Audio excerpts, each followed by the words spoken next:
समस्त संकल्प विकल्प मुक्तम् स्वभावलीना निवसन्ति नित्यं जानाति योगी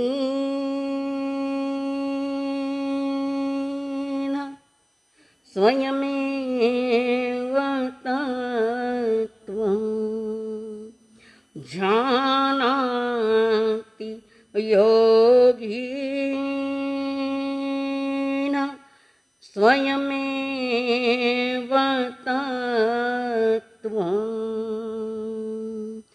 कई जन्मों से पुकारती हूँ, कोई तो कारण जरूर होगा।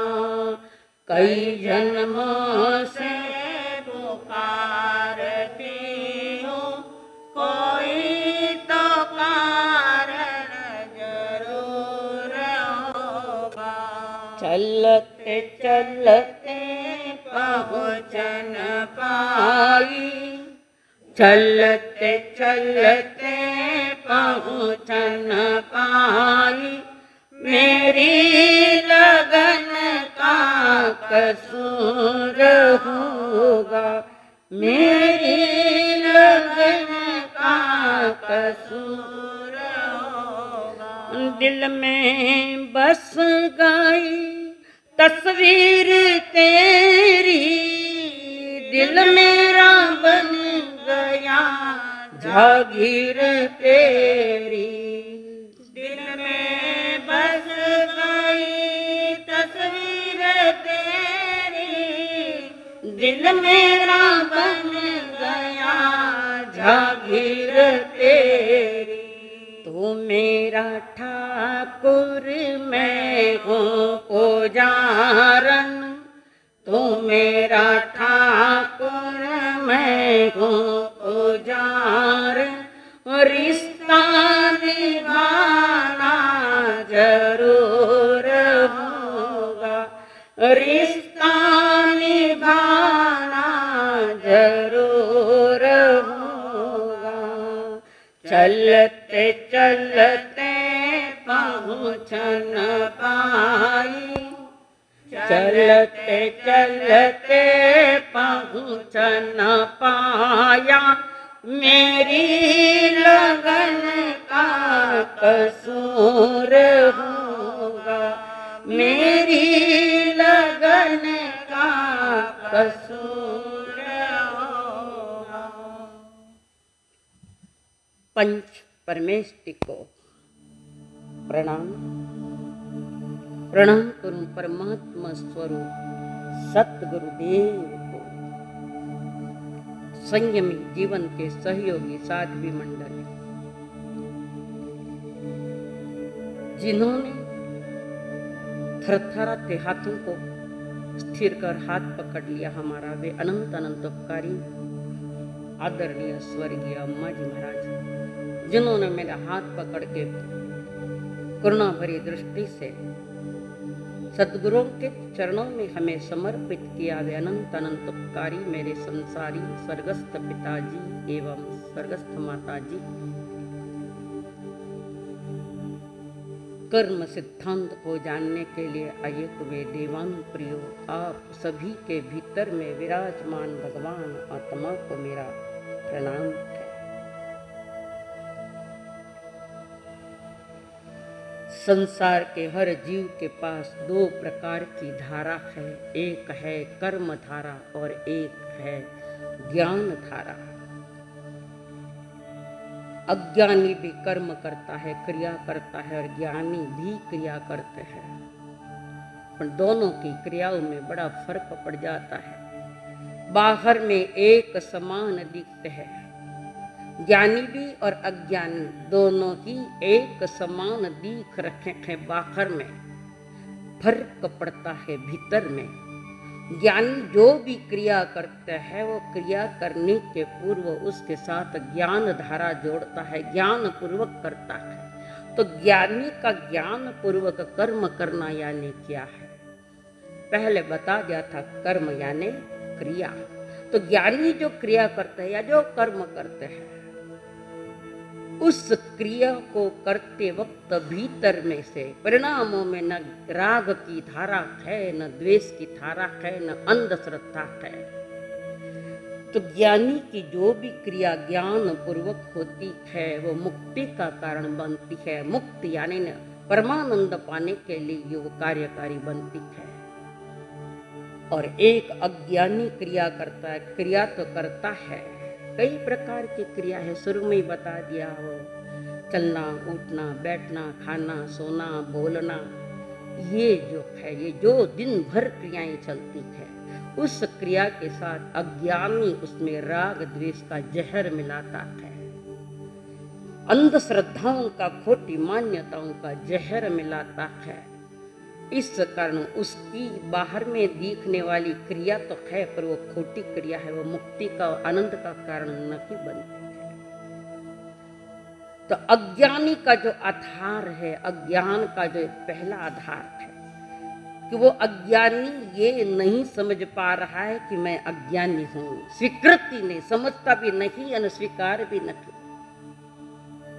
पहली ये बात है कि मैं अज्ञान हूं, मैं अज्ञानी हूं, इसका उसको कोई खेद नहीं और इसकी कोई स्वीकृति नहीं। ज्ञानी के सामने जो भी कर्म आते हैं, जो उदय में आए हैं, फल देने के लिए आए हैं, जो अतीत में कर्म किए गए उसकी फलश्रुति यहाँ प्रति समय जो जो कर्म उदय में आए हैं, ज्ञानी उस उदय के साथ स्वयं को राग द्वेष से जोड़ता नहीं है। जो भी वर्तमान में क्रिया आई है, जो कर्म फल देने के लिए आए हैं, उसके साथ न राग करता है, न अटैचमेंट या आसक्ति, न आसक्ति करता है, न द्वेष करता है। तो वो जो उदय में आया हुआ कर्म खाली गया, निर्जल हो गया, वो मोक्ष मार्ग का कारण बनता है। हम प्रति समय जो कर्म उदय में आते हैं, उन उदय के साथ या तो रोते हैं, चिल्लाते हैं, और अच्छा आया तो वो हर्ष मनाते हैं। अच्छे बुरे का निर्णय वो अज्ञानी करता है। उदय में अगर नए कर्म चालू हो गए हैं, चालू तो चालू ही है वो तो प्रति समय, पर ज्ञानी का जो उदय है वो निर्जरा में जा रहा है, अज्ञानी के उदय में जो राग द्वेष हो रहा है वो बंध में जा रहा है। एक पहले का कर्जा चुकाया, नया कर्जा तैयार ले लिया, नई कर्मों का। परमात्मा की सारी साधना वर्तमान की है कि उदय में फूलो मत और उदय में रोवो मत। जो कुछ है वो मेरा, मेरे कर्म का उदय है, मेरे अपने अतीत में किए गए कर्म का उदय है। उस उदय को मुझे खत्म करना है तो मैं उदय में जुड़ू नहीं, नया कर्म लेऊं नहीं, पुराना कर्म जा रहा है। तो ज्ञानी की क्रिया और अज्ञानी की क्रिया इस टाइप पे, एक नया बंध करता है और एक पुराना निकाल रहा है, नया बंध नहीं। और जो नया बंध नहीं करता वो मोक्ष का कारण बनता है। और जो नया कर्म करता जा रहा है, प्रति समय थोड़ी सी अनुकूलता मिल गई, पता नहीं धरती पर पांव नहीं टिकता, थोड़ा प्रतिकूलता आई तो सर पटक पटक के रोता है, सारे परिवार को भी परेशान करता है। पर ऐसा हो रहा है, आप अनुभव करो, ऐसा होता है। पर जब तक ये वस्तु का स्वरूप समझ में नहीं आई है कि कर्म कैसे बांधे, क्यों बांधे, कितने बांधे हैं, ये अगर नहीं समझ पाए, आप कई जन्मों तक सत्संग करते रहो, कोई फलश्रुति नहीं मोक्ष की। उसको पहले समझना पड़ेगा कि मेरी गलती कहाँ हुई।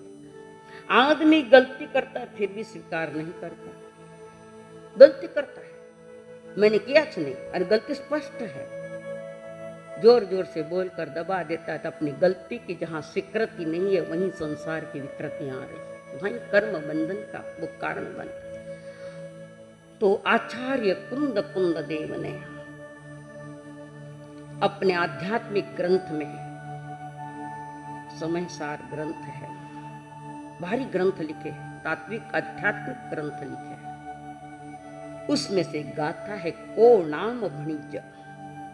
बूहो नाऊ सब्बे पराई भावे मध्यमिणम तीयवयणम जानम तो अपयम सुत्थम।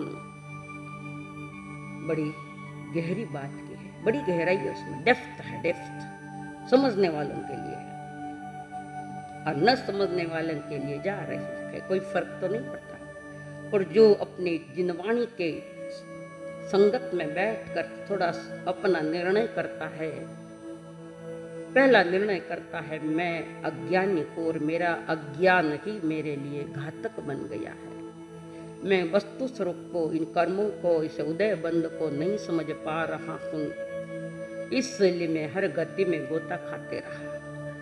एक बार भी वो समझ ले कि भूल तो मेरी है, मैं औरों को दोष क्यों दूं, मेरा उदय अपना है। तो जो ज्ञानी होते हैं वे कहते हमेशा ज्ञानी उदय का विचार करे। किसी ने गाली दी है, मैं प्रतिघात नहीं करूं, प्रति रिएक्शन नहीं दूं, मेरा उदय तो उसको दुर्बुद्धि आई गाली देने की, बड़ा कठिन है। ये बात तो छोटी दिखने में पर कठिन है, असंभव तो नहीं है। इम्पॉसिबल वर्ड मेरे डायरी में नहीं होना चाहिए। हर कोई पॉसिबल कर सकता हूं, मैं बराबर कर सकता हूं उसको। तो आत्मा के शुद्ध स्वरूप को तथा परकीय भावों को, ये परकीय भाव क्या है बता रही हूं। परकीय भावों को जानने वाला ऐसा कौन ज्ञानी होगा जो कहेगा ये मेरा है, ये मेरा है, ये मैं हूं। कौन ज्ञानी कहेगा? ज्ञानी का तो एक ही निर्णय है, यहाँ मैं भी नहीं न मेरा नहीं, मैं तो एक ज्ञान स्वरूप चेतना हूँ, आत्मा हूँ। ये ज्ञानी के वचन है। और अज्ञानी रात दिन कहता है मेरा मेरा कहता है, वो सब पराया है, मेरा अपना वहां कुछ भी नहीं है। ज्ञानी राग करता है हर पदार्थ के साथ, रूप रंग सब के साथ अटैच हो जाता है, आसक्ति कर लेता है, ये अच्छा है, वो अच्छा है, ये बुरा, वो बुरा। ये विचारों का खेल डिवाइडेशन कर रहा है। अज्ञान की विचारधारा ये पर द्रव्य को अच्छा समझकर, पर पदार्थ को अच्छा समझकर किसी के प्रति राग है, किसी के प्रति द्वेष है।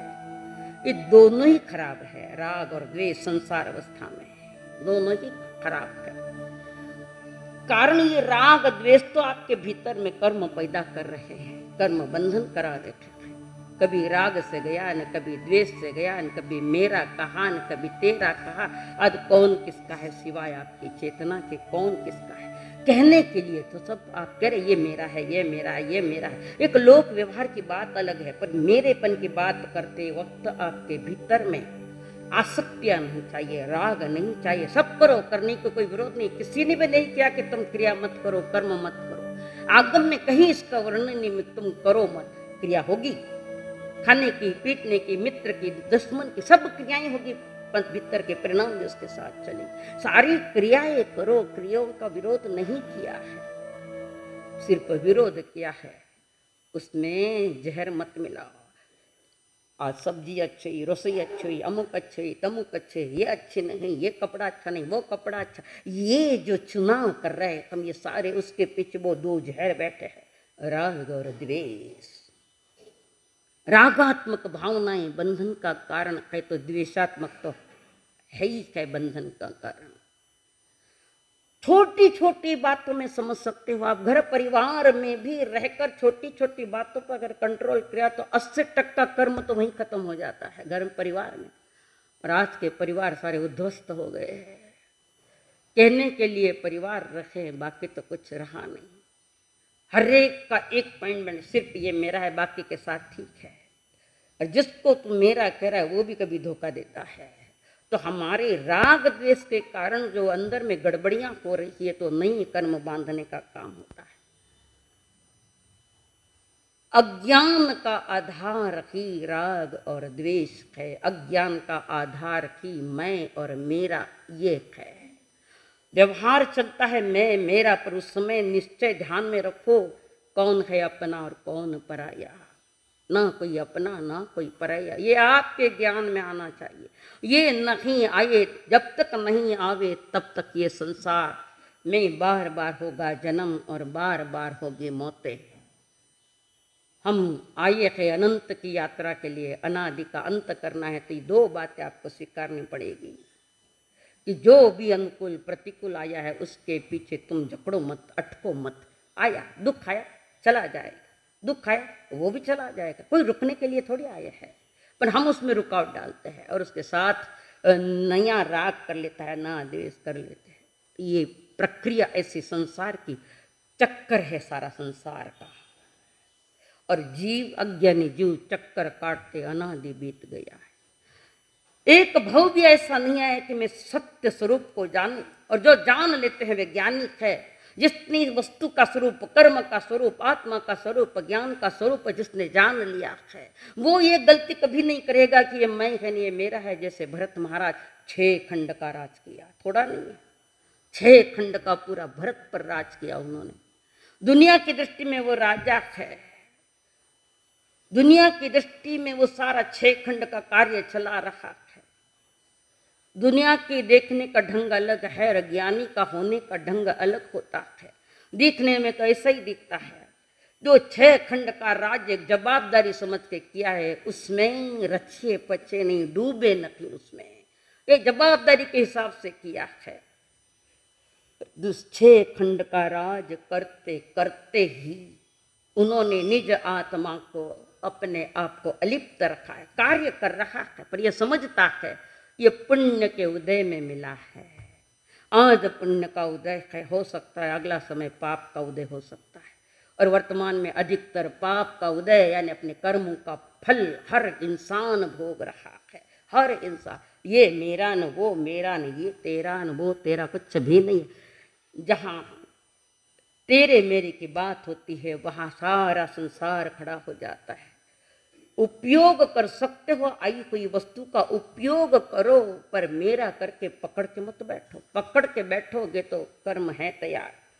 महापुरुष कह रहे, जिसको अपना तो समझा पराए है सब, इनसे पल भर भी नेह लगाना नहीं। जिसको अपना तो कहता पराए है सब, इनसे पल भर भी नेह लगाना नहीं। फूल खिलते हुए माली रोता तो है, फूल गिरते हुए देख रोता नहीं। फूल खिलते हुए माली हंसता तो है, फूल गिरते हुए देख रोता नहीं। हे माटी के पुतले तू रोता है क्यों, क्यों रोता है? दिन में 10 बार आदमी मरने की इच्छा करता है, मर जाऊं मर जाऊं मर जाऊं। मरने के लिए थोड़ी आए थे हम, जीने के लिए आए थे, मरने के लिए आए। दिन में 10 बार सोचता मर जाऊं, ये झंझटे न को, पर उसी झंझट में वापस थोड़ी देर लगता है मर जाऊं, पर वापस वहीं उसी। मेरे कारण में परेशान होंगे, कोई किसी के कारण परेशान नहीं है, ये हमारी भ्रमणा है। कोई किसी के कारण परेशान नहीं है, हमसे भी परेशान है ज्यादा। जिसको अपना तुम कहता पराए है सब, इनसे पल भर भी नेह लगाना नहीं। फूल खिलते हुए माली रोता है, फूल गिरते हुए देख रोता नहीं। फूल खिलते हुए माली हंसता तो है, फूल गिरते हुए देख रोता नहीं। ये ज्ञानी की भाषा है। ये जो ज्ञानी मिला है ठीक है, गया है वो भी ठीक है। तो तुकाराम महाराज बोल रहे, ठे गेले अनंत तैसे ची रहावे चित्ती असो द्यावे समाधान। आपका समाधान, आपका संतोष, आपकी स्थिरता, आत्मा की स्थिरता, ये आपके सहयोगी बन सकते हैं मोक्ष मार्ग में, बाकी तो सब गिरावट के कारण है। और अनंत बार गिरावट है और आज भी गिरता जा रहा है। कब ये समझ पैदा होगी कि मैं अज्ञानी हूं, इसकी स्वीकृति कब लेंगे आप? हर इंसान अपने को ज्ञानी समझता है, और जो स्वयं को ज्ञानी समझता है उसके समान तो अज्ञानी है ही नहीं कोई। अपने ज्ञानीता के, पंडिताई के बखान करता है तो ज्ञानी कहते, उसके समान अज्ञानी कारण वस्तु स्वरूप को जानता ही नहीं है। एक सूफी फकीर अपने शिष्यों को लेकर जा रहा था कुछ सिखाने के लिए। बहुत सारे शिष्य गुरु के साथ थे। ये जो सूफी फकीर है ये ज्यादातर उत्तर में उस तरफ है, इधर तो नहीं है लगभग। सूफी जो भगवान के लिए सिर्फ गाते हैं, किसी के लिए नहीं गाते हैं, किसी का मनोरंजन करने के लिए भी नहीं गाते। सूफी फकीर, वे सूफी फकीर सिर्फ परमात्मा को रिझाने के लिए गाते हैं। वो एक पिक्चर में गीत आया, तो पिक्चर में, हालांकि वो पिक्चर का नहीं था, पर वो आया है ना, वो सूफी फकीरों ने गाया है। तू हुस्न है मैं इश्क हूँ, तू मुझ में है मैं तुझ में हूँ। तू हुस्न है मैं इश्क हूँ, तू मुझ में है मैं तुझ में। मैं इसके आगे क्या कहूँ, तू मुझ में है मैं तुझ में हूँ। मैं इसके आगे क्या कहूँ, तू मुझ में है मैं तुझ में हूँ। तू हुस्न है मैं इश्क हूँ, तू मुझ में है मैं तुझ में। परमात्मा से पूर्ण समर्पण भाव, पूर्ण विनय भाव और पूर्ण समर्पणता के साथ, एकाग्रता के साथ वो परमात्मा को कह रहा है। वो सूफी फकीर कहता है, तू हुस्न है मैं इश्क हूँ, मैं प्रेम वाला और तेरे से प्रेम, तू मुझ में है मैं तुझ में हूँ। ये भक्त और भगवान की भाषा है, ये संसारियों की भाषा नहीं। संसारियों की भाषा तो वे संसार में कर्म बंधन के कारण है। कहते हैं तू मुझ में मैं तुझ में, कोई किसमें नहीं है। पर अज्ञान का अंधकार जब घना हो जाता है तो आदमी पागल हो जाता है, मेरेपन का दावा। तो वो सूफी फकीर अपने शिष्यों को लेकर जा रहा था। आगे आगे सूफी फकीर, पीछे पीछे उसके शिष्य जा रहे हैं। उधर से एक व्यक्ति आ रहा है जिसके हाथ में एक रस्सी है।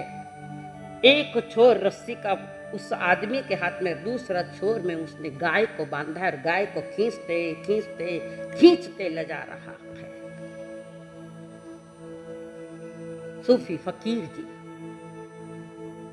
उन्होंने शिष्यों को कहा, वो जो आदमी गाय ले जा रहा है उसको रोको, उसको रोको, मुझे कुछ बताना है, आपको कुछ समझाना है। और वे शिष्य वहां गए, उस आदमी को रोका। हाथ में एक डोर है, पीछे एक छोर गाय को बंधा हुआ है, गाय को खींच खींच के ले जा रहा है। उसने रोका और फकीर जी ने उन शिष्यों को पूछा,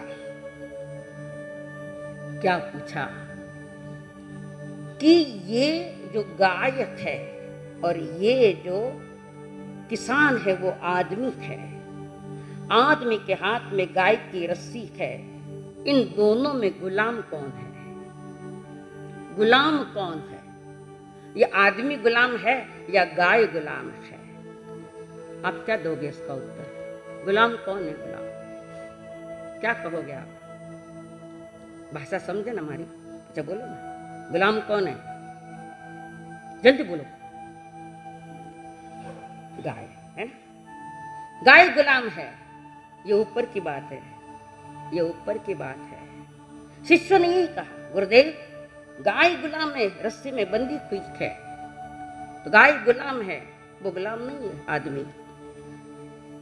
गुरु ने कहा ये तो ऊपर की बात है, सारी ऊपर ऊपर की बात का उत्तर है। असल में देखो, गाय गुलाम नहीं है। गाय को इस आदमी से कोई लेना है ना कोई देना है।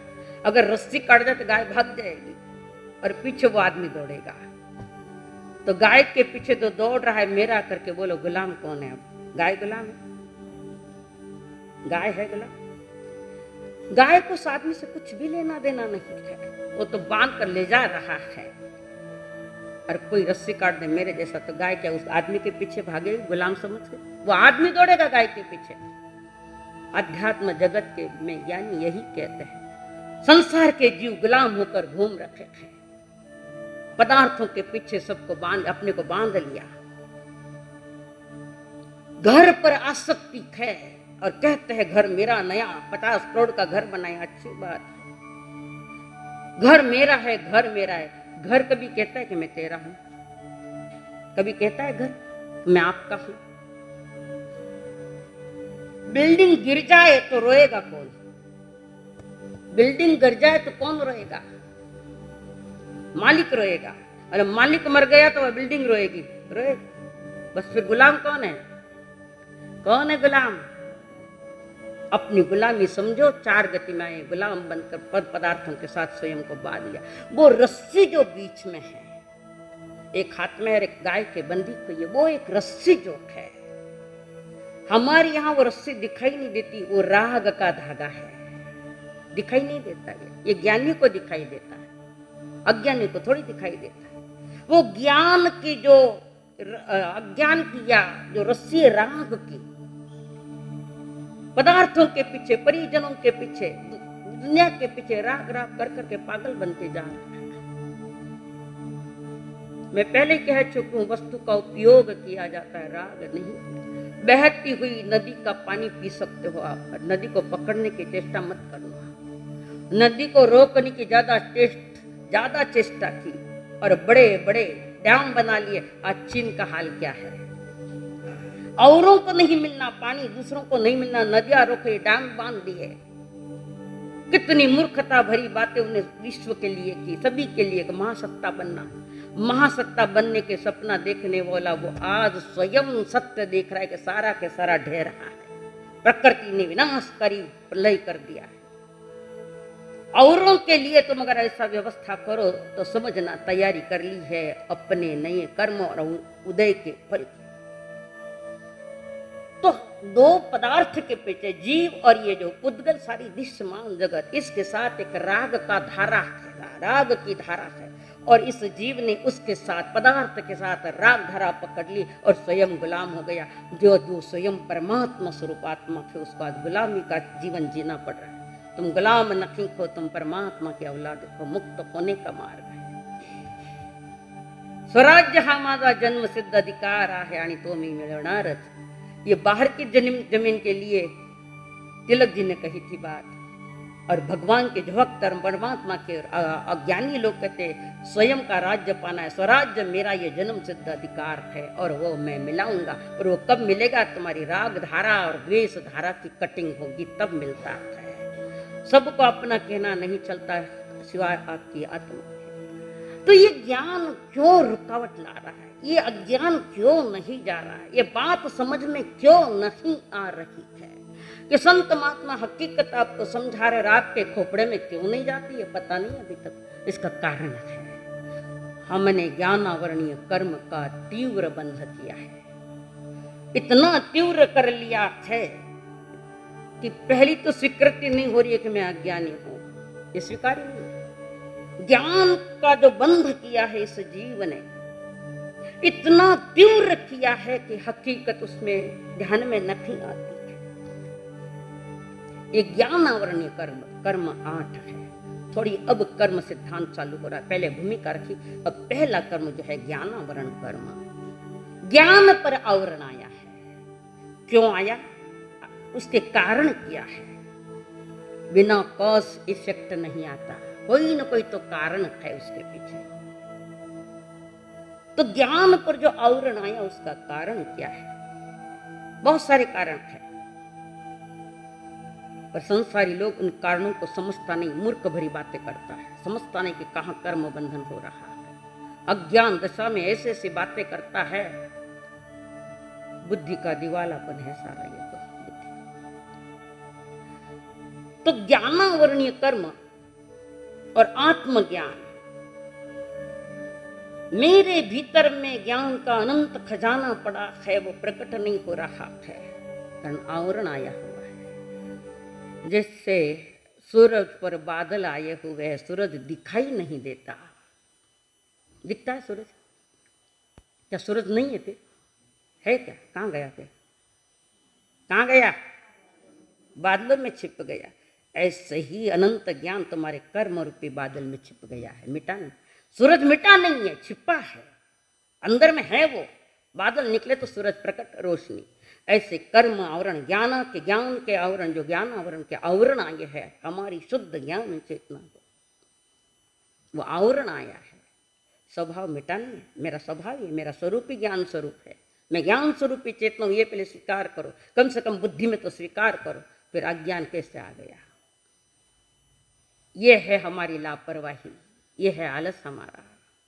हम बेजवाबदार स्वयं के प्रति बन गए और औरों का सब करते गए, स्वयं खड्डे में जा रहा है। औरों के करो, जवाबदारी करनी पड़ेगी, पर स्वयं को भुलाकर कभी नहीं किया जा सकता। और हम स्वयं को भूल कर रात दिन कर रहे हैं। कोई धन का दीवाना, कोई परिवार का दीवाना, कोई पदार्थों का दीवाना, दीवाना ही दीवाना है। ये दीवानों की दुनिया है, महावीर की दुनिया नहीं रही। तो ज्ञान कमजोर पड़ा है, आवरण आ गया, प्रकाश कम पड़ा है, मिटा नहीं है। अगर मिट जाता तो ऐसे अनंत सिद्ध कैसे होते, अरिहंत भी कैसे होते, सिद्ध कैसे होते। उन्होंने ज्ञान सत्य स्वरूप को, वस्तु के स्वरूप को, कर्म सिद्धांत को उन्होंने जानना है, जान लिया है। कर्म 8 है ऐसे, ज्ञानावरण, दर्शनावरण, वेदनीय, मोकनीय, आयुष्य, नाम, गोत्र, अंतराय। जो 8 के 8 ही कर्म विचित्र है। और जो 4 कर्म है घाती कर्म, ये तो सुना है ना।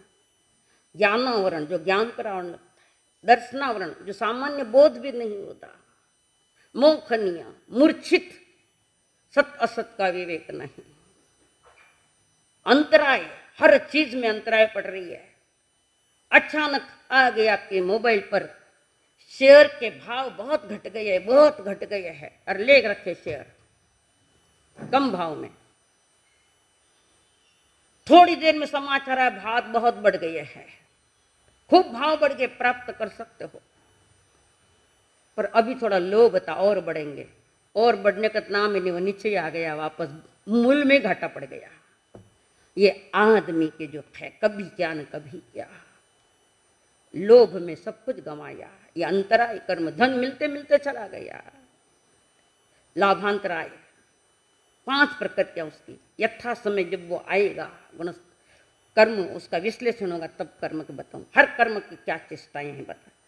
कई बार बच्चे हैं, पढ़ते हैं और याद नहीं रहता उसको, रात दिन पढ़ते याद नहीं रहता। मेहनत तो खूब की है, चाहिए जैसी फलश्रुति नहीं आ रही है। कोई पूछ लेता है क्या बात है, तुम फेल क्यों हो रहे हो, पास क्यों नहीं हो रहे हो। वो पिताजी को कहता है, पापा जी मेरे पास किताब नहीं है, मैं दूसरों के दोस्तों की किताब लाकर पढ़ रहा हूँ, मेरे पास किताब नहीं है।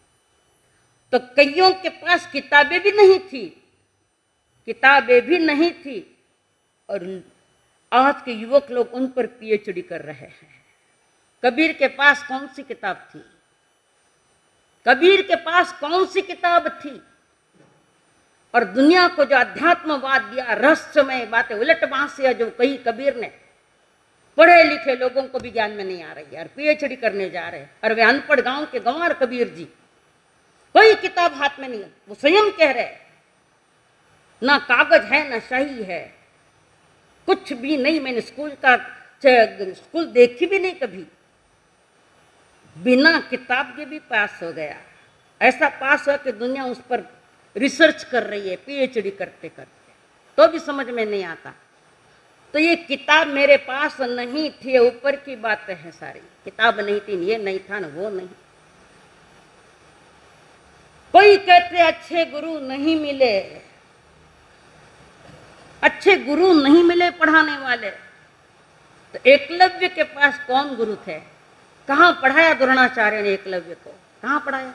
एक प्रतिमा गुरु की स्वयं ने बनाई, और उसको सामने आदर्श रख के वो ऐसी विद्या सीखी कि अर्जुन को पछाड़ दिया, अर्जुन को पछाड़ दिया, उसको पीछे रख दिया। और द्रोणाचार्य ने उस एकलव्य को पूछा, तुमने ये विद्या कहाँ से सीखी, धनुर्विद्या कहाँ से सीखी एकलव्य।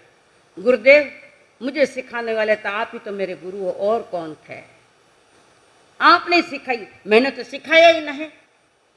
गुरु आप साक्षात मेरे सामने नहीं थे, पर मैंने एक आपकी प्रतिमा बनाई, और प्रतिमा को स्थापित किया गुरु के रूप में, आप उसमें स्थापित किया और उनकी साक्षी से मैं धनुर्विद्या सीख ली।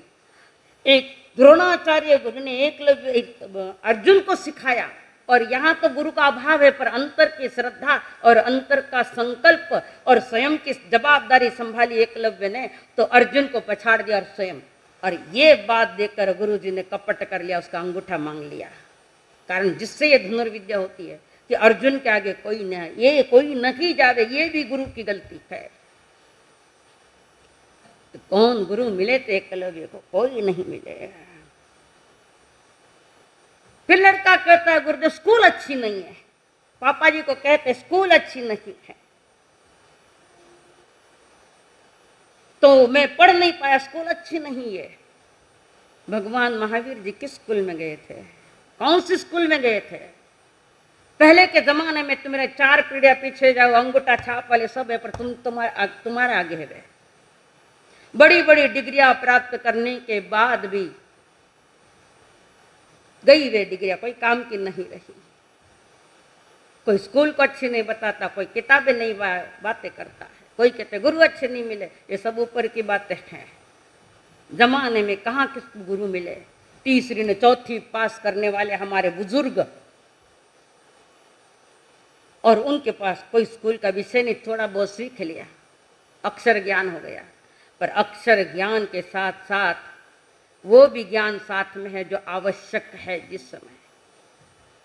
आज आपको कोई गणित बनाना तो कैलकुलेटर लेना पड़ता है, वो उंगलियां मत करते। तुम्हारा कैलकुलेटर नहीं हुए तब तक तो उंगली मात्र होगा। क्या गलत बात है? हमसे आगे है, कारण उन्होंने इस ढंग से जो कुछ भी पढ़ा है उसका विवेक रखा है, उस ज्ञान का उपयोग किया है। तो ये ऊपर की बातें कहने से कुछ नहीं होता। तो वो गाय स्वयं क्या है? गाय गुलाम नहीं है, वो किसान गुलाम है। हम 4 गति के गुलाम बने हैं। ये गुलामी कब मिटेगी? किस जन्म में मिटेगी? और उसके लिए एक ही जन्म काफी है, ये मनुष्य जन्म कर्म भूमि वाला, जिसके पास ये योग्यता है कि सारे कर्मों को खत्म करके वो मुक्त हो सकता है, गुलामी को मिटा सकता है। पर हमने ऐसा प्रयास नहीं किया। अनादि की जो आदत है ना, उसी रूटीन में चल रहे हैं। डेड रूटीन, जो कल किया था वो आज करे, कदाच हो सकता है आज किया वो आगे भी करेंगे। तो रूटीन में कोई फर्क आदि कुछ भी नहीं किया है। इस कारण ये डेड रूटीन हो गई और कुछ समझ में नहीं आता है आदमी के। तो हमारे ज्ञान पर जो आवरण आया है, उस ज्ञान पर आवरण आने के कारण आदमी जो निर्णय सही लेने चाहिए नहीं ले सकता। जिसके पास ज्ञान का सही स्वरूप नहीं है, उसका बुद्धि बिगड़ी, उसकी वाणी बिगड़ी, उसका व्यवहार बिगड़ा, उसका जन्म बिगड़ा, सब कुछ बिगड़ गया। यहाँ बौद्धिक ज्ञानी की बात नहीं, आत्मज्ञानी की बात है। ज्ञानावरणीय कर्म जो बंध रहा है, जो ज्ञान पर मेरे आवरण आया है, कर्म जो उसके साथ साथ है, आत्मा के साथ कर्म है, ज्ञानावरण, ज्ञान पर आवरण आया है। वे कर्म ने हमें पकड़ लिया है। उस कर्म में पकड़े गए कारण, जैसे शेर होता है, सोया हुआ है शेर, और सैकड़ों चूहे उस शेर पर नाचते हैं, कूदते हैं, कभी किधर कभी उधर, खूब मजा कर लेते हैं। पर जैसे ही शेर की नींद उड़ी और दहाड़ मारता तो एक भी चूहा नहीं रहता, वो सब घबरा जाए। ऐसे ये कर्म रूपी चूहे तुम्हारी शेर रूपी आत्मा पर नाच रखे है। एक परमात्मा की वाणी सुनकर ठीक से लोक व्यवहार तो भी ठीक कर लो, कम से कम। जिसका लोक व्यवहार ठीक है उसके भीतर में थोड़ी शांति है, अंदर भी ठीक किए जा रहा है। पर ये क्यों हो रहा है? ऐसा क्यों हो रहा है? परमात्मा की अमृत भणी वाणी सुनने में रुचि क्यों नहीं आती? सुनने की इच्छा क्यों नहीं होती? चिंतन की इच्छा क्यों नहीं होती? उसके कारण है, एक है प्रदोष। किसी के ज्ञान की कथा करते समय या ज्ञान की चर्चा चल रही है, सब सुन रहे हैं, सब बैठे सब सुन रहे हैं, पर कोई अच्छे भी है कि उसके भीतर में ईर्ष्या का भाव पैदा होता है, ज्ञानी ज्ञान की बात करता रहो, ईर्ष्या के भाव तैयार हो जाता है। तो सुना पेपर भीतर के ईर्ष्या भाव ने अंदर के कर्मों को निकलने में अवसर नहीं दिया और नया बांध के बैठा है। स्कूल में भी होता है, कोई फर्स्ट में आ जाता है तो जो अज्ञानी है निकट में, फर्स्ट के निकट में ही है, परंतु वो फर्स्ट आने वाले के साथ ईर्ष्या करता है। घर में परिवार में नहीं चल रही ईर्ष्या की बातें। जेठानी कमजोर निकली, देवरानी मजबूत निकली, तो वो जेठानी देवरानी से ईर्ष्या करती है। सब परिवार में ऐसे ही, ये संसार ईर्ष्या से भरा है।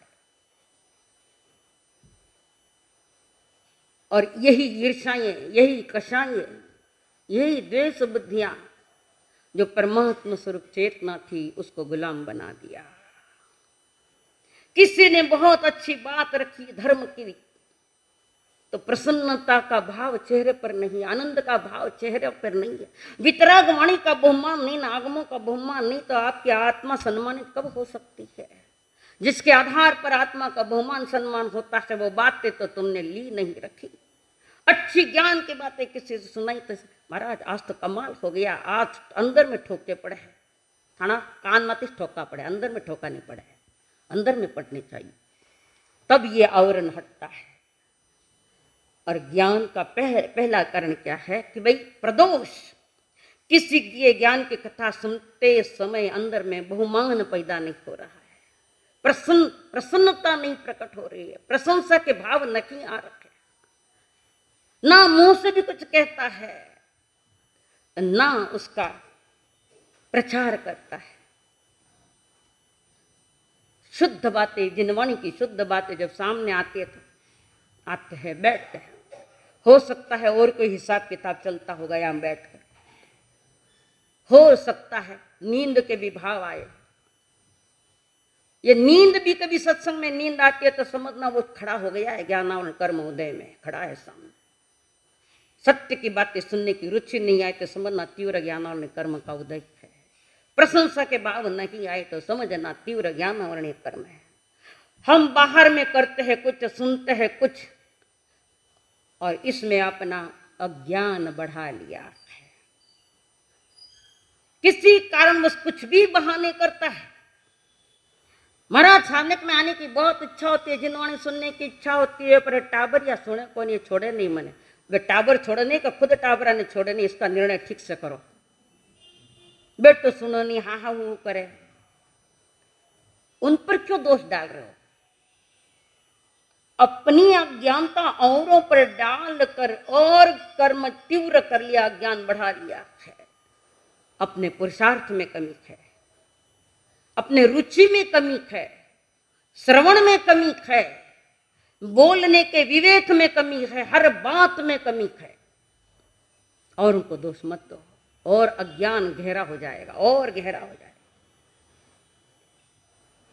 कोई कोई बात नहीं समझता है, नहीं जानता है, कह देता है जानता सब कुछ है, पर आलस, मुझे नहीं मालूम, मैं नहीं जानता, और जानता सब कुछ है और नहीं बताता। समझना नया कर्म तैयार कर लिया, ज्ञानावरणीय कर्म को। स्कूल में भी बच्चे होते, अपने पास किताब है और गरीब के पास में इसका अध्ययन है, वो मांगता थोड़ा दो ना, नहीं देता, मेरी है किताब तो तेरी है, पर नया कर्म भी तेरा है। फिर बहुत छोटी छोटी बातें हैं। कभी किसी को गुरु से ज्यादा ज्ञान हो गया है शिष्य को,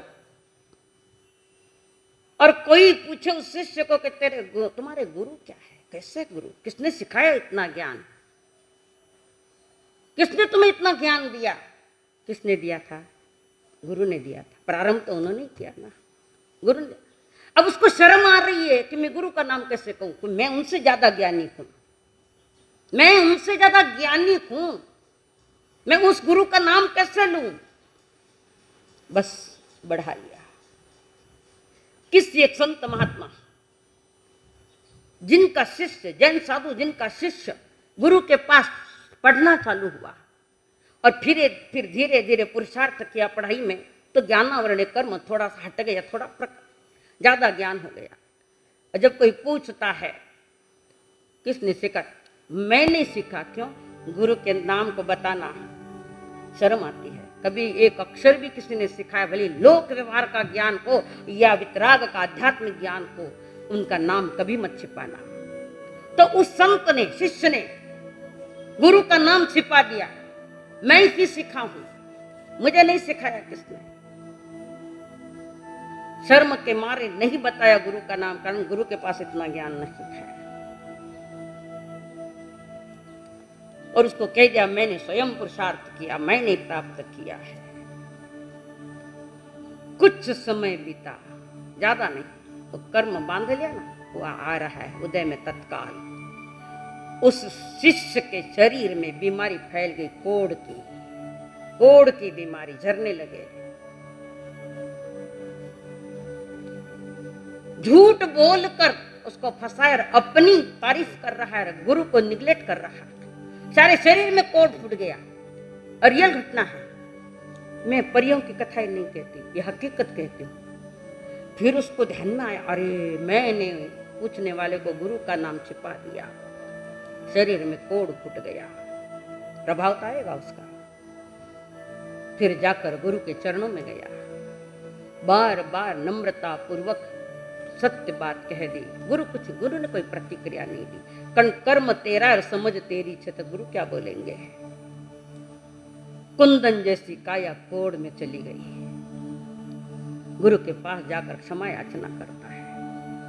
जैसे ही शरीर में परिवर्तन आया तो भीतर के परिणामों में भी परिवर्तन आएगा। गुरु महान है, गुरु के पास बड़ी डिग्रियां नहीं है, चेले के पास ज्यादा डिग्रियां नहीं है, तो भी अक्कल ठिकाने रखना, वे गुरु है, तुम्हें कुछ दिया है। बड़ी डिग्री पाने का आधार तो गुरु ही है, आगमों का ज्ञान देने का आधार गुरु ही है। भले तुमने 32 आगम पाठ कर लिए है, पर मूल में तो गुरु है। वहां पर थोड़ी सी असावधानी शिष्य की बिगड़ गई बात, थोड़ी सी, और जब स्वीकृत की तो धीरे धीरे बीमारी जाने लगी। जैसी काया पहले थी वैसे आ गई। तो पहला जो कारण है वो प्रदोष, ईर्ष्या करना, निंदा करना। दूसरा कारण है कि अपने ज्ञान को छिपाना, कोई मांगे तो देना नहीं, ये प्रवृत्तियां है। किसी ने अच्छा गीत गा लिया, ये थोड़ा मेरे को गीत दो ना, नहीं अभी मेरे पास नहीं, पास में है। तुमने अंतराय दी, अंतराय ले ली वापस, तो वो ज्ञान उड़ जाएगा, धीरे धीरे उड़ जाएगा। और वो ज्ञान जो उड़ जाएगा तो आत्मज्ञान तो बहुत दूर चला गया, बहुत ही दूर चला गया। दो चीजें हैं जो बांटने से बढ़ती है, एक तो है विद्या जो बांटने से बढ़ती है, और एक है प्रेम, अनकंडीशनल प्रेम, कोई कंडीशन नहीं। जितना प्रेम दोगे उतना प्रेम बढ़ेगा, स्वार्थ भरा प्रेम नहीं, कोई कंडीशन नहीं होती परमात्मा की, कंडीशन नहीं प्रेम में। वो अध्यात्म प्रेम है जो महापुरुषों ने किया है। ये दो चीजें बांटने से बढ़ती है और उसी को हम छिपाते हैं।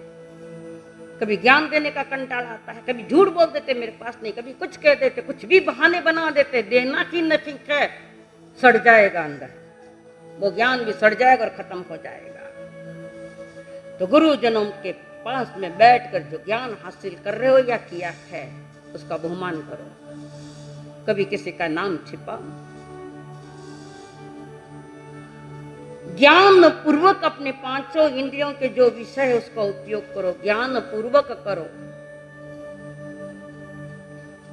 और अज्ञान पूर्वक किया है, देखना अज्ञानता से किया, बोलना अज्ञानता से किया, खारी अज्ञानता में खाया है, कोई चीज खाई अज्ञानता, रचपच खाता है, ये बंधन के कारण है।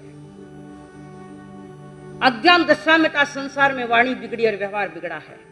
हाँ बोलनो पड़सी, अज्ञान में सब डूबे हुए हम लोग हैं, मैं ही नहीं आप भी हो।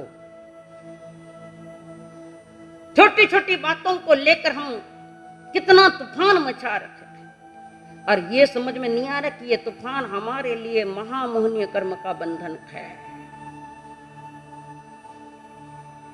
कुमारपाल राजा ने संघ को 5वां 25वां तीर्थंकर माना है, उनके चरण धूलि लेते थे कुमारपाल राजा। हम क्या कर रहे हैं, धूल उछाल रहे एक दूसरे पर। 25वें तीर्थंकर के रूप में उनको खड़ा किया है संघ को। और हम क्या किए जा रहे हैं, ये सुनने के लिए नहीं है। भीतर में चिंतन करो कि मैं हूं क्या इसमें। तो महामोहनीय कर्म का बंधन जन्म जन्म तक भोगते रहोगे तो जल्दी छुट्टे नहीं। चिकने कर्म जिसको निकाचित कर्म कहते हैं, छुट्टे ही नहीं छोड़ने से। वो कितना ही पुरुषार्थ करो जल्दी नहीं छूटता वो, कारण ही इतनी तीव्रता में बांधा है। तो 4 प्रकार के बंध के कारण ज्ञानी बताते। एक है प्रकृति बंध, बंध जो हो रहा है 8 कर्मों के प्रकृति बंध। जो कर्म मैंने कमाए और जो आ रखे है वो किस जाति का है, ज्ञानावरण का है कि दर्शनावरण का है कि अवेदनीय का है कि मोहनीय कर्म का, किसका कर्म?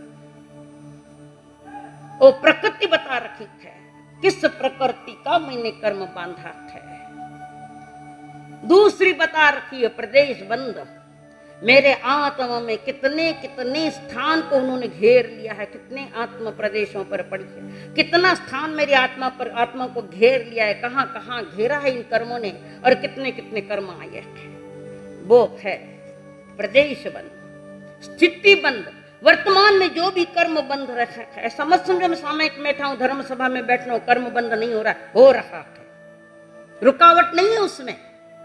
और ऐसे जगह बैठकर अगर परिणाम सुधरे तो पुण्य का बंध होगा, नहीं तो पाप की पेटी भर रही है। तो कहते हैं प्रकृति बंध, पुनः प्रदेश बंध, स्थिति बंध। कितनी स्थिति में वो आत्मा में पड़ा है, कब उदय में आएगा पता नहीं है।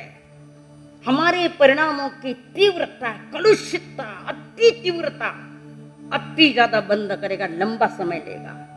99 लाख भोग के पूर्व का उदय में आया गत सुखमान मुनि के। ऐसा नहीं है कि इसी भोग का इसी भव में आएगा, नहीं इसी भव में भोग लिया जाएगा, ऐसा नहीं होता है। संचित कर्म कभी भी उदय में आ सकते हैं। पहले शुरू बताया संचित कर्म इकट्ठा किए गए, कह नहीं सकते कब आए। तो स्थिति बंध, तुम्हारे भीतर के परिणाम हल्के से हल्के थे कि थोड़े उच्च कोटि के थे, उस पर निर्भर है स्थिति बंध। कितने समय तक रहेंगे आत्मा के साथ। और अनुभाग बंध एक चौथा आता है, प्रदेश बंध, प्रकृति बंध, प्रदेश बंध, स्थिति बंध और अनुभाग। जिस समय कर्म तुमने की है उसमें कितना रस डाला है, कषायों का कितना रस डाला है, कितनी तीव्रता है उसमें, कितनी मंदता है उसमें, भयानक तीव्रता है। चाहे वो प्रदोष हो, चाहे मात्सर्य भाव हो, चाहे ईर्ष्या हो, चाहे क्रोध हो, मान हो, सामने वो व्यक्ति भी नहीं है तो उसको याद कर करके करता है। व्यक्ति नहीं है जिसके लिए करता, वो है ही नहीं सामने, फिर भी याद करके अतीत को सामने लाकर नया कर्म बांध रखा है। बिगड़े हुए अतीत को सुधारने का अवसर ये है। जो कर्म बिगड़ गए अतीत में उसको सुधारने का अवसर यहाँ मिला है। ज्ञानी जी कहते हैं वस्तु स्वरूप को जानो, थोड़ा सा स्वाध्याय नित्य नियम करो। करने की रुचि नहीं है, आएगी कहां से कर्म, क्या ना हो। कर्म को अपने से बड़ा मत समझो, कर्मों से बड़ा मैं हूं, करने वाला मैं हूं, भोगने वाला मैं हूं और इसको भगाने वाला भी मैं हूं और खींचने वाला भी मैं हूं। कर्म से भी ज्यादा अनंत शक्ति निज आत्मा पर अपनी शक्ति को भूल गया कर्मोदय में। सोया हुआ शेर है, कब जागोगे, कब जागने की वेला आएगी। जो जाग लेते हैं वो पा लेते हैं। सारी सावधानी वर्तमान की है, सारी सावधानी वर्तमान में। जरा सावधान रहे तो जो कर्म आएंगे, चलो आए हैं अपना उदय है, वे जाएंगे, आने जाने के लिए आए, रुकने के लिए थोड़ी। घर में मेहमान आओ तो जिंदगी भर रुकन वास्ता है, उनका जाने का समय हो गया, वे जाएंगे। ऐसे ही कर्म जाने के लिए आए थे, उनको तो भगा जा, नया मेहमान तैयार कर लिया। और प्रति समय, एक समय नहीं, प्रति समय हमने ये कर लिया। ज्ञान स्वरूप चेतना हमारी आज अज्ञान से भरी, ज्ञान दर्शन में हमारी आत्मा तो है, उपयोग में झूलता है। ज्ञान दर्शन में हमारी आत्मा तो है, उपयोग में झूलती है। मोहादि दोषों से विकृत बन करके कर्मों में फंस गई है, बंधनों को तोड़, बंधनों को तोड़, हमें मोक्ष में ही जाना है। बंधनों को तोड़, बंधनों को तोड़, हमें मोक्ष में ही जाना है। उसी से हर उजाला है, एक आत्म ज्ञान, एक आत्म ज्ञान लोकालोक से भी प्यारा है। एक आत्म ज्ञान, ज्ञान दर्शन में हमारी आत्मा तो है, उपयोग में झूलती, उपयोग है ज्ञान दर्शन। उसके झूले झूलने थे, संसार के झूले झूलते झूलते कितनी बार मरे और कितनी बार जन्म लिया, अभी भी वही धारा चल रही। थोड़ी समझने की चेष्टा करो कि कर्म ने सताया नहीं, हमने कर्म को निमंत्रण दिया है। मेहमान आए है, ब्यावरी पत्रिका दिया बिना कोई पावना नहीं घर आवे, पत्रिका दी है। और कर्म भी ऐसे ही है, पत्रिका आवे तो जाऊं, नहीं आऊं तो नहीं जाऊं। अज्ञानी के घर पर ज्यादा पत्रिकाएं गई है, ज्यादा आए है। ज्ञानी के घर ने वो पत्रिका निगलेक्ट कर दी, बखेड़ा कर लिया जिंदगी का, बड़ी मुश्किल से जन्म मिला। कहे दास संग्राम हाथ में हीरो आयो, कहे दास संग्राम हाथ में हीरो आयो, मनुष्य जन्म ने पाए बांध गोफण में बायो। गोफण समझो ना, पक्षी उड़ाने का।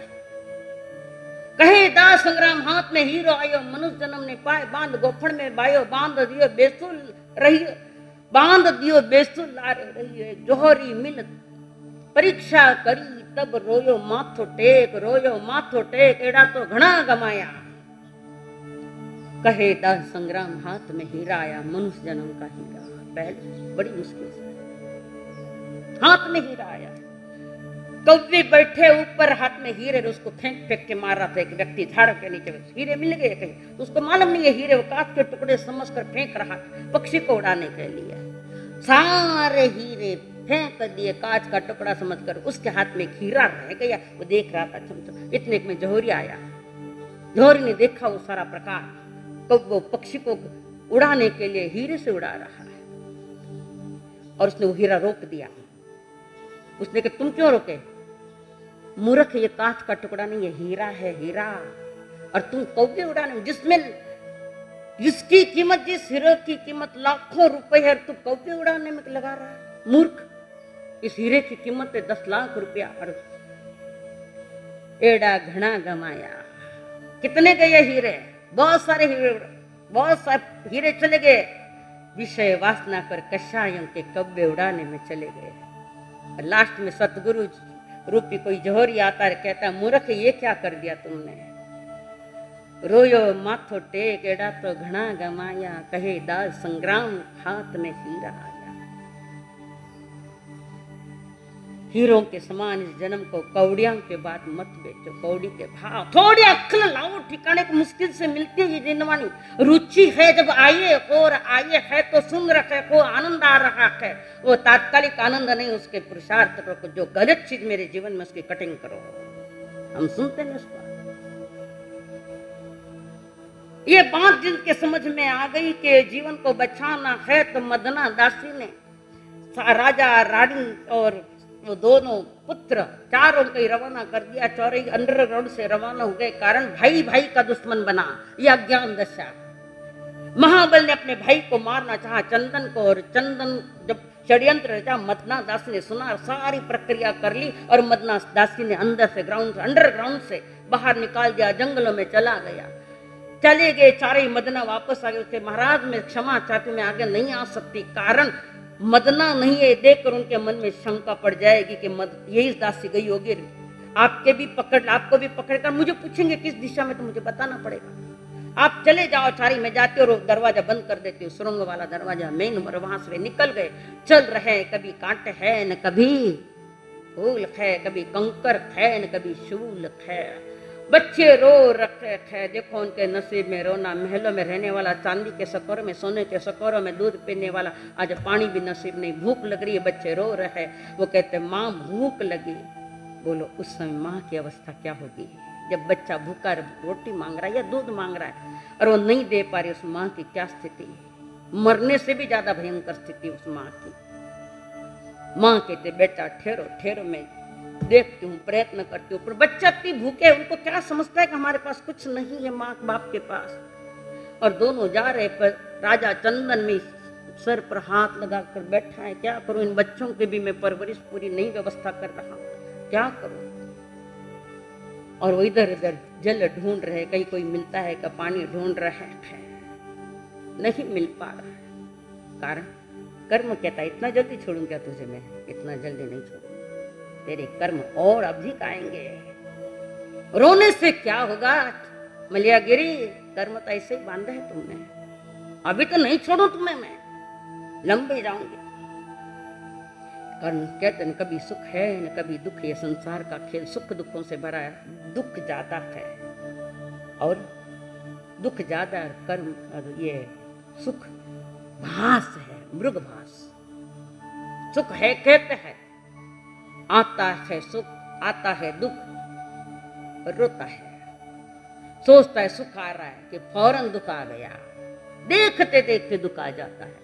कभी इस संसार में परम शांति के और सुख की कल्पना मत करना, इस कल्पना कल्पनाओं में जीवन बिगड़ गया सारा। अब आएगा, अब आएगा, अब क्या आएगा, अब तो स्मशान आएगा और क्या आएगा। सोचो जरा, चिंतन करो, मनन करो कि क्या करना था। अब वे सब चारों के चारों प्राणी मां परेशान है, जो लाखों के खिलाने वाले आज खुद भूखी है, बच्चों को नहीं खिला सकते। लाखों को खिलाने वाली अपने राज में मलियागिरी राजा चंदन कैसे किसी के सामने हाथ पसारे, कैसे किसी को मांगे। याद रखना, मांगनो न मरणो दो ही बरोबर है, मांगना और मरना बरोबर है। राजा सोच रहा है, मलियागिरी सोच रही कैसे करे, क्या करे, लाखों को खिलाने वाले हम लोग आज मेरे बच्चों का पेट भर नहीं पा रहे हैं। ऐसे एक दिन मलियागिरी ने कहा अपने पति से, मैं थोड़ी जाती हूँ बाजार में, कोई थोड़ा दूर है, जाती हूँ, वहां पूछती हूँ कुछ मिलता है क्या।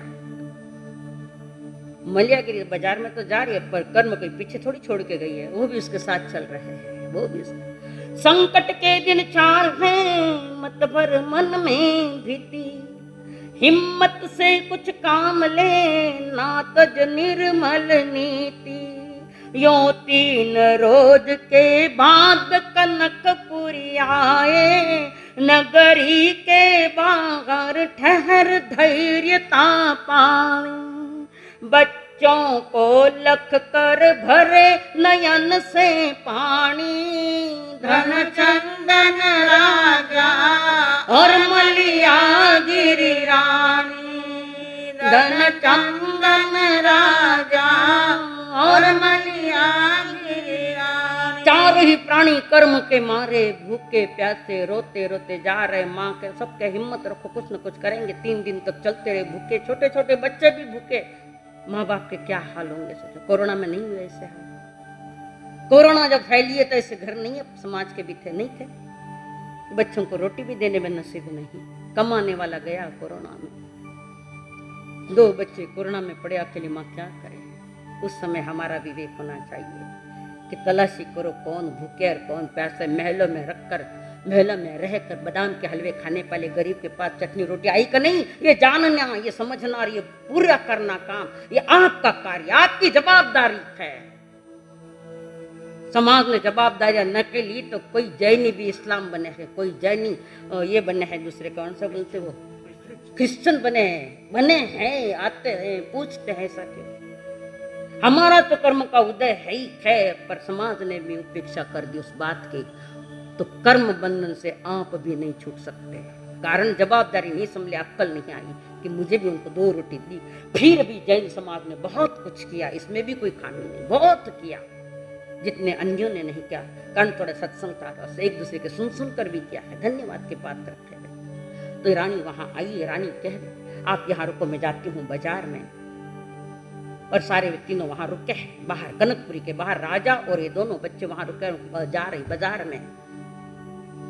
पर कर्म साथ साथ अभी चल रहे हैं। रानी कहती रहे, दीवान प्रिय परमात्मा सद्बुद्धि दे मुझे, संकल्प हो हमारा बनेंगे, संकल्प हो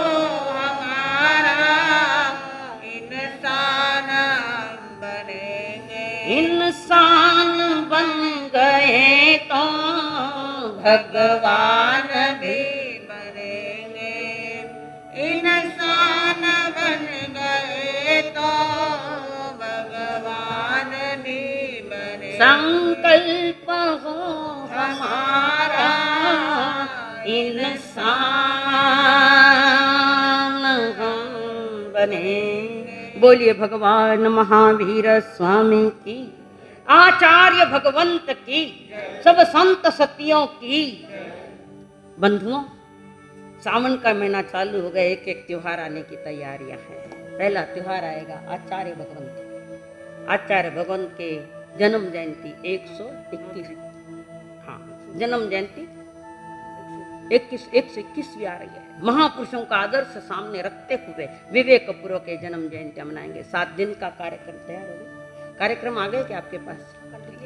डिक्लेयर कहा था, मैं नहीं आई तो कुछ कारणवश। अच्छी बात है, वे कार्यक्रम में सबको भाग लेना है। एक उत्सव मनाना है, महामहोत्सव मनाना है। महापुरुषों का महामहोत्सव मनाया जाता है। तो महापुरुष और उसके पहले उपाध्याय केवल मुनि जी महाराज, जो महान संगीतकार गीतकार थे वे, और उपाध्याय पद पर थे, उनको भी जन्मदिन आ रहा है। उस पर भी इसी बीच में ही आ रहा है, 6 तारीख और 9 तारीख गुरुदेव का आ रहा है। तो वो भी थोड़ा, उस पर भी थोड़ा प्रकाश डालेंगे हम लोग। उसके आगे चलते चलते रक्षाबंधन भी आ रहा है। उसका क्या महत्व है, रक्षाबंधन असल में है क्या, उसके बारे में भी कई दंत कथाएं चलती है। उसकी 15 अगस्त पहले राखी कई, हाँ, रक्षाबंधन के पहले 15 अगस्त आ रहा है। प्रयास कर रहे, ऐसी झांकियां दिखाएंगे। कार्यक्रम व्याख्यान चल रहा, बीच बीच में झांकियां आएगी 15 अगस्त की। साध्वी जी प्रयत्न कर रही है, दोनों ही। देखो अब कितना मुझे समाधान होता है, उसमें समाधान हुआ तो मैं स्वीकृति देंगे, नहीं तो नहीं दूंगी। और आप कितना सहयोग करते हैं, आज के युवक, आज के युवतियां ऐसा ही खड़ा करेंगे दृश्य, जैसे आज ही देश आजाद हुआ है, ऐसा दृश्य खड़ा करें। पर आपका सहयोग चाहिए, बिना सहयोग के कोई बात नहीं बनती। और उसके बाद आएगा रक्षाबंधन।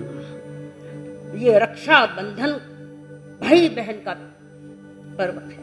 कुछ पर्व राजकीय है, कोई सामाजिक है, कोई त्योहार भाई बहनों के है, कोई किसी के त्योहार है। उन त्योहारों पर आज पर्दे डालते जा रहे हैं। दूसरे त्योहार मदर्स डे, फादर्स डे, क्या डे को नाम क्या मान, कहाँ अंग्रेज की यहाँ कचरा आ गया पता नहीं। एक दिन मदर्स डे मना लिया, बाकी 362 दिन कुछ भी नहीं है। ऐसा नहीं होना। पर्व तो वो होते हैं जो अपने जीवन के पवित्रता जगावे, उसको पर्व कहते हैं। और वो पर्व मनाने हैं। और मैं श्री संघ से निवेदन करती हूँ कि राखी के दिन हम आपसे डिमांड करेंगे कुछ राशि की। प्रेशर किसी पर भी नहीं। आपका दिया हुआ 1 रुपया भी वो राखी में जाएगा। और आपके द्वारा उदारता पूर्वक दिए गए लाखों रुपए भी वो भी लेंगे। और सारी राशि आनंद ऋषि जी हॉस्पिटल को जाएगी। कारण मेरी कोई संस्था नहीं, मैं यावत जीवन सौगंध कर चुकी हूँ। मुझे कोई संस्था बनाना नहीं, और मेरा कोई जन्मदिन नहीं, मेरा कोई दीक्षा दिन नहीं, मेरे को कोई पदवी नहीं लेती, कोई पदवियाँ लेनी। एक गुरु ने दी है साध्वी की पदवी, वही निभ जाए, बहुत हो गया। तो मैं आपसे अनुग्रह करूंगी, साल में एक बार ही मांगती हूँ, 365 गुना नहीं मांगती। और वो राशि भी मेरे गुरुदेव के हॉस्पिटल के लिए जाएगी। वरदान सिद्ध हुआ हॉस्पिटल वर्तमान में कोरोना वालों के लिए। मैं भी कोरोना में थी तो गुरु के हॉस्पिटल में जाकर मुझे इलाज हुआ। तो मैं थी, ये थी, हम सब थे। शीघ्र न्यूतायो तो मानाटे 7 एकदम कोरोना में। पर इलाज तो क्या मेरे गुरुदेव के हॉस्पिटल ने भी किया है। बहुत बोझा पड़ गया कोरोना के कारण। इसलिए हमारा कर्तव्य बनता है कि मानवता धर्म के नाते हम रक्षाबंधन में अपनी ओर से कुछ न कुछ देंगे। मानवता धर्म निभाने के लिए पहला धर्म परमात्मा का मानवता है। मानु सत्यम से श्रद्धा संयम वीर।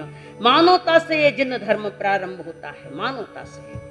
तो उस मानव धर्म को निभाने, और ये धर्म की बहनें आपको राखियां भी देगी। उस दिन कुछ राखियां मंगवाएंगे, मंत्र जप करेंगे और आपको देंगे। तो उस उपलक्ष्य में हॉस्पिटल के लिए अपनी ओर से जरूर देना। जरा मन कंजूस मत करना, दिल कंजूस मत करना।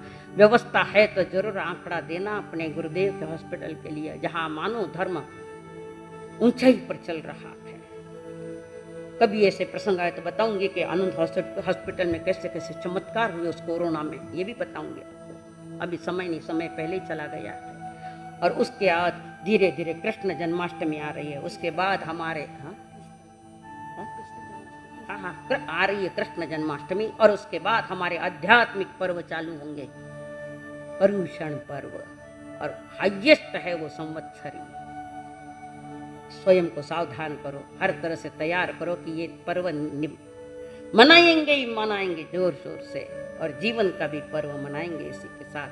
बस संकेत कर दिया है, समझदार को इशारा ही काफी है, इससे ज्यादा कहने की कोई आवश्यकता नहीं। और यहाँ के लोग रियल में थोड़े समझदार है भी, तो समझदार मान सकते जो तुम्हें घना समझदार है ऐसा मत, और ज्यादा समझदारी लेनी है, इसका ध्यान रखे।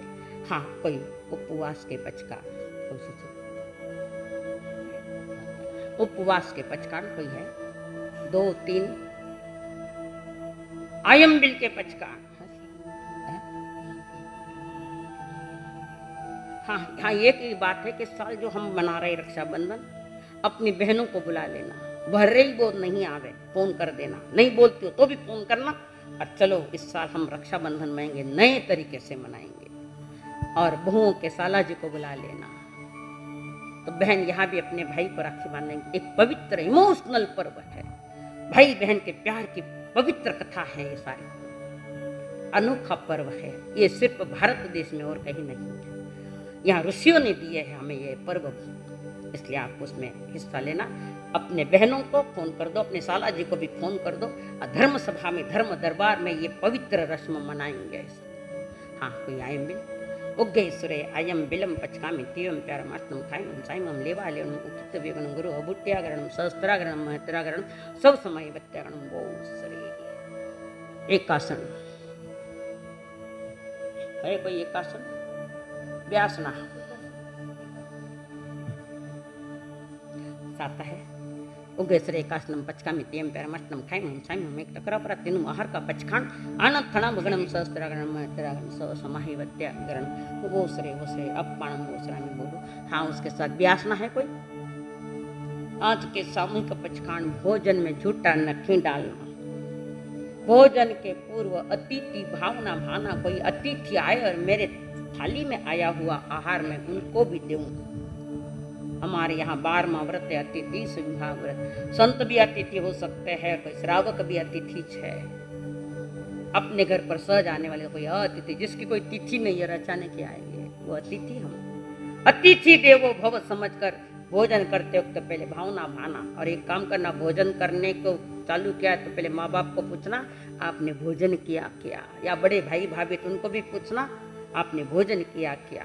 थाली आई खाने मत बैठ जाओ, भावना भाई जो भोजन के पहले 3 नौकार मंत्र, अतिथि भावना भाना।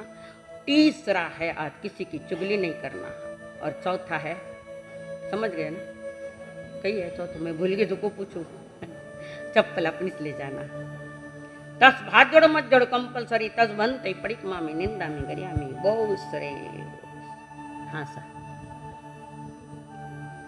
एक मिनट। हाँ, 7 8 9 महासती जी की इच्छा है कि भाई लड़कियां कुंवारी कन्याएं तेला करे, चंदन बाला करे, अच्छा उत्सव मनाएंगे उसका भी काम। हाँ, लेडीज भी नहीं, कुंवारी कन्या लगे। हाँ, जो आप बोलो ना, तो हमारा माता में वो ज्ञानावरणी बैठे तो दूसरी याद ही नहीं आना। हाँ, आज के लिए प्रश्न है आपके लिए, ज्ञानी और अज्ञानी में फर्क क्या है? ज्ञानी और अज्ञानी में फर्क क्या है? कल के प्रश्न सब ठीक है। अच्छा, कल पूछा था धर्म की 4 अवधारणा में से एक अवधारणा लिखनी है, बराबर छोटे प्रश्न दिए तो कोई चिट्ठी आएगी। चलो भाई अम्बिल वाले, चलो भाई निकालो चिट्ठी।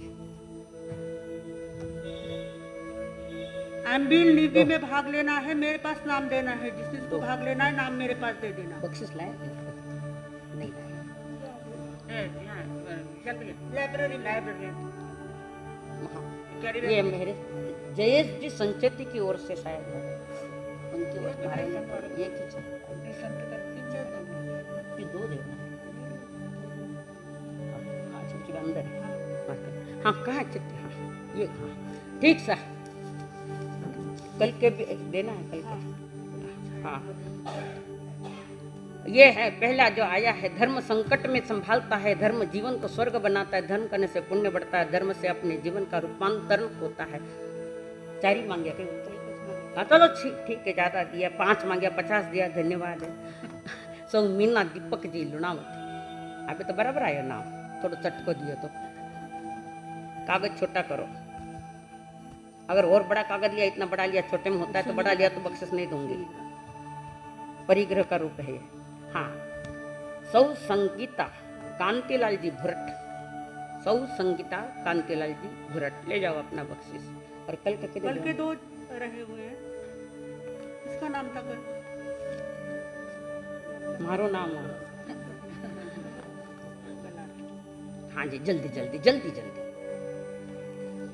समय दौड़ता जा रहा। हाँ जी जी, नाम था भजन लिख जो पहनो, काला बेड़ा कर जो मत। यहाँ पे विराजित स्वाति गण को मेरी वंदना। धर्म सभा में उपस्थित सभी श्रावकों को, श्राविकाओं को मेरा सस्नेह जय जिनेन्द्र। आज जिन्होंने तपस्या की है उनकी सुख साता पूछते हुए मैं संघ की तरफ से उनको धन्यवाद देता हूँ। अभी इस कार्यक्रम के पश्चात 10:30 बजे से 11:30 बजे तक यहाँ पे बच्चों के लिए पाठशाला का आयोजन किया है और पाठशाला के पश्चात उनको श्री संघ के तरफ से अल्पोपहार की भी व्यवस्था की गई है। हमको क्या देंगे, हम पाठशाला में बैठेंगे। सूचना दो जी। आनंद सप्ताह के बारे में कल हमने निवेदन दिया था, आज मैं फिर से दोहराता हूँ। मंगलवार तारीख 3 से सोमवार तारीख 9 अगस्त तक आनंद सप्ताह का आयोजन किया गया है। 3 तारीख मंगलवार को मौन दिन की आयोजन है।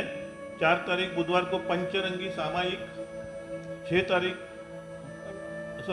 तारीख गुरुवार को भजन एक पंचरंगी सामयिक मालूम है ना, एक सामयिक करने वाले 5, 2 करने वाले 5 कल इन्होंने ओके बता दिया है। हाँ जी, मैं कल नहीं थे ना। हाँ, हाँ, कल शास्त्री जी ने मालूम सविस्तर बता दिया। अब मालूम पड़ा आज। 6 तारीख शुक्रवार को ध्यान दिवस, 7 तारीख शनिवार को आयम बिल, 8 तारीख रविवार को दया, 9 तारीख सोमवार को निवी। इस तरह से इस सप्ताह का आयोजन किया है। उसी दरमियान 7 तारीख, 8 तारीख और 9 तारीख ऐसे 3 दिन में तेला का एक आयोजन किया है और तेला के पारने की व्यवस्था श्री संघ की तरफ से 10 तारीख सुबह यहीं पे रखी गई है। तो सबसे निवेदन है कि ज़्यादा से ज़्यादा संख्या में इस सभी सप्ताह का और तपस्या का लाभ लेवे। धन्यवाद। ये पुरुष के लिए नहीं है, चंदन वाला है, सती नारी आदि का गौरव है ये। सामान्य तेले करो, चंदन वाला जैसे वो नहीं कर सके, कच्चा था होता नहीं। हाँ, तेले करो तो अच्छी बात है सभी के लिए। उसके अलावा स्लोगन सजावट स्पर्धा का आयोजन किया है। उसमें महापुरुषों के स्लोगन और उसके साथ महापुरुषों का नाम ऐसे अलग अलग सजावट करके यहाँ पे देना है। 7 तारीख तक ये सब स्लोगन यहाँ पे देना है। स्लोगन जो लिख के देंगे उसकी सजावट करेंगे। उस पे आवाज शांत रखो, सुनो। दर्शनी भाग में कोई भी अपना नाम नहीं लिखेगा। यहाँ पे उसका नाम यहाँ पे लिख के उसको नंबर दिया जाएगा स्लोगन के, और जो डेकोरेशन करेंगे उसके दर्शनी भाग में सिर्फ नंबर का ही हम लिख देंगे। सबने ये ध्यान में रखना है। नंबर हम लोग नहीं निकालेंगे ना आप लोग निकालेंगे, जो कलाकार है वो निकालेंगे, बाहर के बुलाना पड़ेगा। और इस स्पर्धा के ये निकालने के लिए, पारितोषिक निकालने के लिए अपने संघ के अलावा जो कोई यहाँ पे कला शिक्षक या जो कुछ आर्टिस्ट है उनको हम आमंत्रित करके उनके द्वारा इस स्पर्धा के पारितोषिक हम निकालेंगे। धन्यवाद। मंगल पाठ। रीढ़ की हड्डी सीधी, गर्दन सीधी, आंखें बंद, और हो सके तो आंखें नासाग्र पर स्थिर करो। नाक सेंडा है, नाक का नासाग्र। परमात्मा की शरण जा रखे, परम पुरुष को हमने शरण के रूप में स्वीकार किया, उनकी चरणों में जा रहे हैं। परमात्मा से कह रहे, भगवान हमारे नगरी में अच्छे अच्छे त्योहार आने वाले हैं, मैं भी उस त्योहार में अच्छी तरह से शामिल हो जाऊं और त्योहार मनाऊं।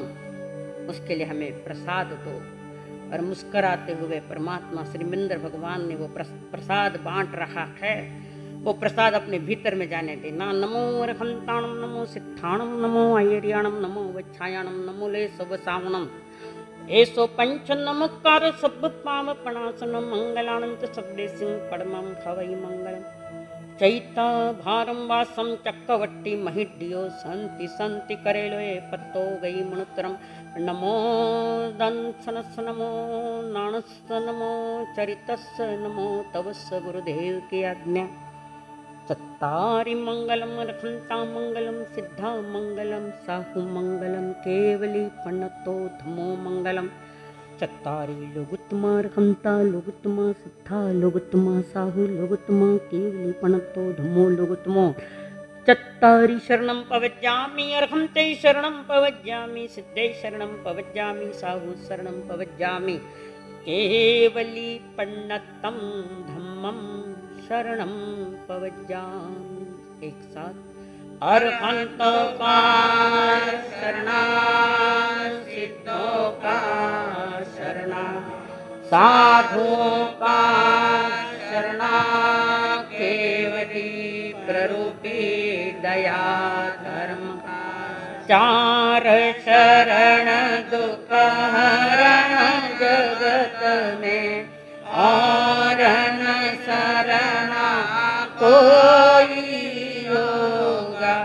जो भव्य प्राणी करे आराधन, उसका अजर अमर पद होगा, उसका सदा ही मंगल हो। देव गुरु धर्म को वंदन विधिवत, एक सूर एक आवाज एक विधि। वज्रासन बैठ सकते हो तो बैठो, वरना मत बैठो।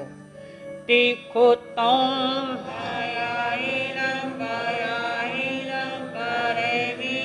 वंदामि, नमस्सामि, सत्कारे में सम्माने में कल्याणम, मंगलम देव्यं चेयं भजवासामि मतेन वंदा।